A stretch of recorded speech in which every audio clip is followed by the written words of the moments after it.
Guys, nagawa tayo ng orange cake. So, yan. Maglalagay muna tayo ng 3 eggs. So, gagawa tayo ng orange cake.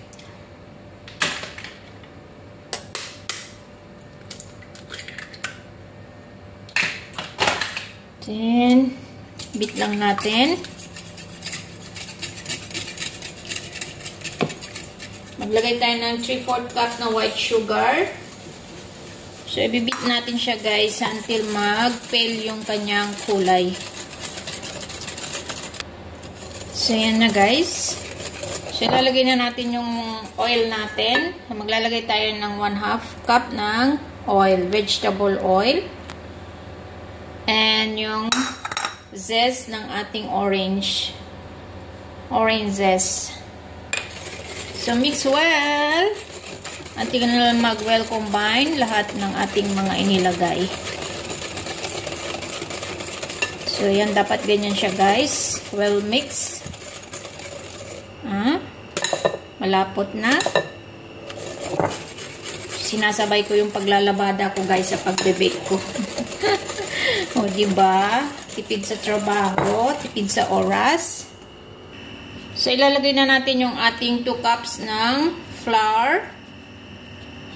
At yung 2 teaspoon na baking powder. So, isisip lang natin yan guys para matanggal yung mga buo-buo.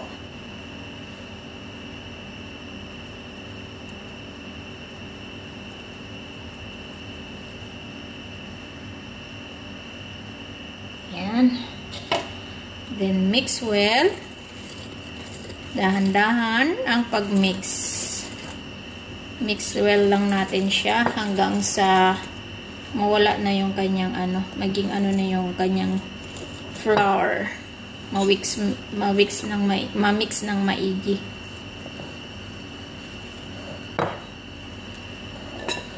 So, yan guys. Lapit na.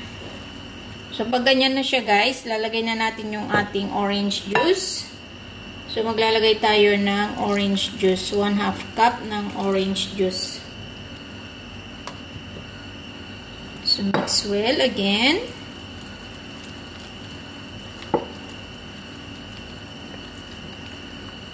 Mix lang natin hanggang sa na yung kanyang consistency.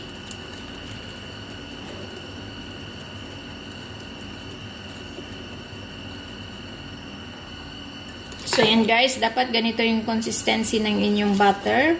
Ayan, o, diba? So, yan. Lalagay na natin siya sa ating baking dish.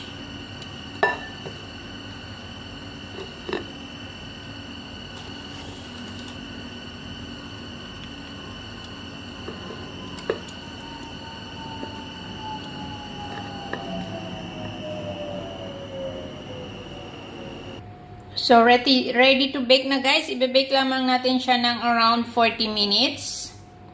So, update ko kayo later. So, and guys, toothpick check tayo.